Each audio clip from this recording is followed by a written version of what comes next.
নমস্কাৰ দৰ্শকসকল, অংগনবাড়ী কৰ্মী সহায়িকা বাইদেউসকলৰ বাবে এটা গুৰুত্বপূৰ্ণ অত্যন্ত ভাল খবৰ। তেওঁলোকৰ দৰমহা বৃদ্ধিক লৈ গুজৰাট হাইকোৰ্টৰ পৰা নিৰ্দেশনা দিয়া হৈছে। এইটো চাওক, মই দ্য ইকনমিক্স টাইমছৰ আৰ্টিকেল পঢ়ি আছোঁ। এইটো চাওক, Gujarat high court hikes monthly wages for anganwadi workers in state to ₹24,800 and helpers to get ₹20,300। কৰ্মীসকলৰ 24,800 টকা আৰু হেল্পাৰসকলৰ 20,300 টকালৈ বৃদ্ধি কৰিবলৈ নিৰ্দেশনা দিছে গুজৰাট হাইকোৰ্টে। গুজৰাট হাইকোৰ্টে কাক নিৰ্দেশনা দিছে? ৰাজ্যসকলক। যিবিলাক মানে ষ্টেট আছে, সকলোবিলাক ষ্টেটছৰ যাতে অংগনবাড়ী কৰ্মী সহায়িকাসকলৰ মাননি বৃদ্ধি কৰে, এই ক্ষেত্ৰত নিৰ্দেশনা দিছে। আৰু হাইকোৰ্টে এটা ৰায়দান দিয়াৰ পিছত সেইটো সকলোবিলাক ৰাজ্যৰ ক্ষেত্ৰতে প্ৰযোজ্য হয়। এইটো চাওক, মই সম্পূৰ্ণ আৰ্টিকেল পঢ়ি দেখুৱাই আছোঁ, আপোনালোকে প্ৰথমৰ পৰা শেষলৈকে চাই থাকক। The Gujarat high court has raised the minimum monthly wages paid to anganwadi workers and helpers ₹24,800 and ₹20,300 from ₹10,000 and $5,500। এতিয়া যিসকল মানে বেছিভাগ ৰাজ্যত 10,000 আৰু 5,500 এই ধৰণৰ মাননি আছে, আৰু এই ক্ষেত্ৰত মাননি বৃদ্ধি কৰিবলৈ নিৰ্দেশনা দিছে। The division bench of justice A.S. Sophia and R.T. Vasani directed the central and state government to jointly or the state government exclusively to pay their minimum monthly wage to the anganwadi workers। মানে কেন্দ্ৰ আৰু ৰাজ্য চৰকাৰক একেলগে মিলি হওক বা ৰাজ্য চৰকাৰে অকলেই হওক, অংগনবাড়ী কৰ্মী সহায়িকা বাইদেউসকলক ন্যূনতম দৰমহা প্ৰদান কৰিব লাগে বুলি ইয়াত নিৰ্দেশনা দিছে।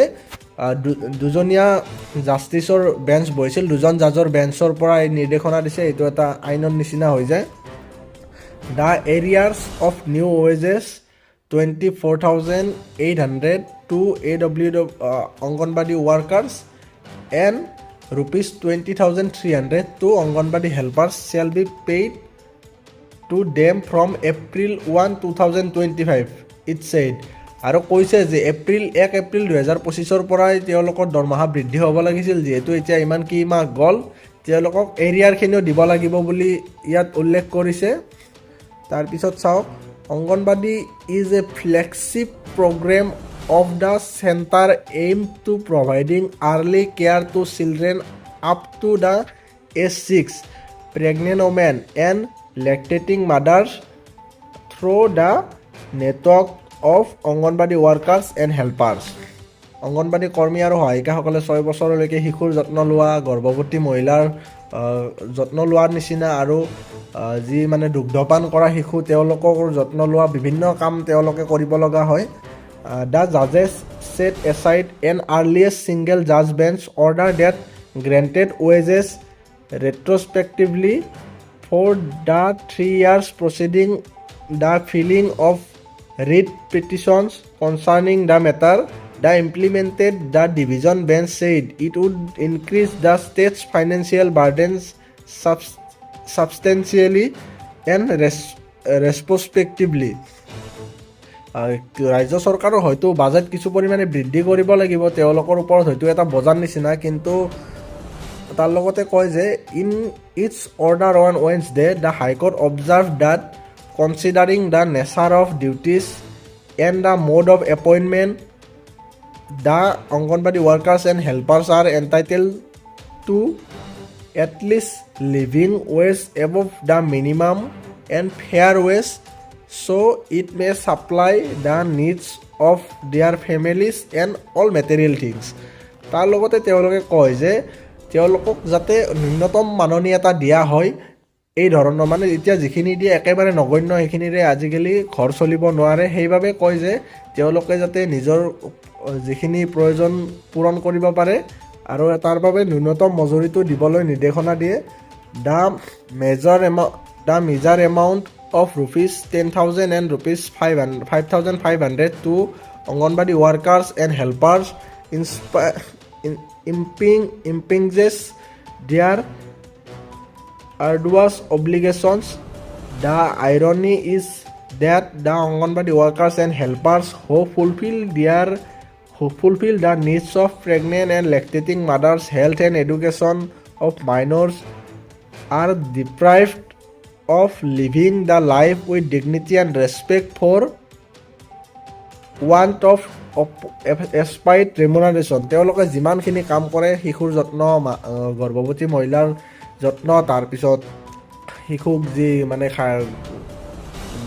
যি দুগ্ধপান কৰা শিশু তেওঁলোকৰ যত্ন ইত্যাদি বিভিন্ন কাম সেইবাবে তেওঁলোকৰ এটা মানে যি জাষ্টিফাইড তেওঁলোকৰ মাননি হয় সেইটো লাভ কৰিব লাগে hence the denial living wage of anganwadi workers is violative of fundamental rights enshrined under Article 21 and the Constitution of India. It said মানে তেওঁলোকক কিছুমান ৰাজ্যত যিমান কমখিনি মাননি দিয়া হয় এই ক্ষেত্ৰত এইটো এটা মানে যি আমাৰ মৌলিক অধিকাৰ ন্যূনতম মজুৰি লাভ কৰা সেইটো এটা ভাইলেশ্যন হোৱা বুলিও কৈছে the aforesaid wages shall be the subject to further corresponding revisions as and when declared by the central government or the state government. It said তেওঁলোকৰ সেইবাবে মাননি যিটো অন্যান্য কৰ্মচাৰীসকলৰো এইটো ৰিভিজন হোৱা দেখা যায় যে ৰেগুলাৰ কৰ্মচাৰীসকল তেওঁলোকৰো দৰমহা 10 বছৰৰ মূৰে মূৰে এটা ৰিভিজনত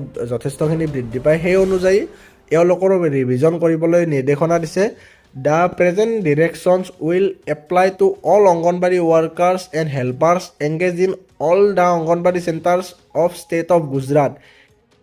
And those who have not approached to this court shall not be compelled to read petition for obtaining similar order from the High Court, the court said.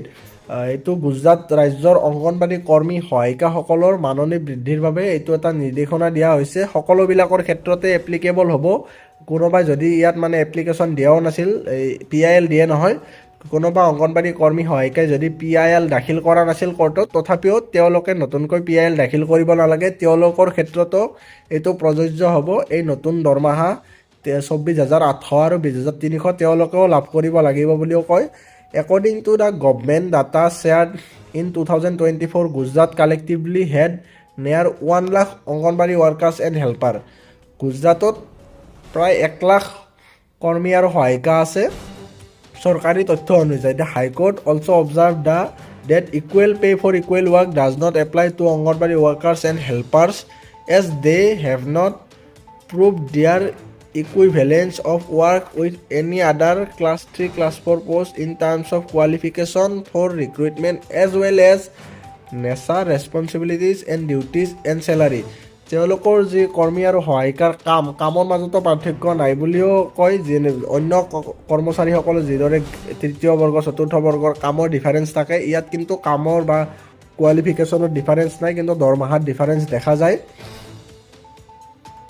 In its order passed on August 2024, the single judge bench of the High Court had directed that Anganwadi workers and helpers be treated on a par with regulatory selected permanent employees holding civil posts in the state or central government.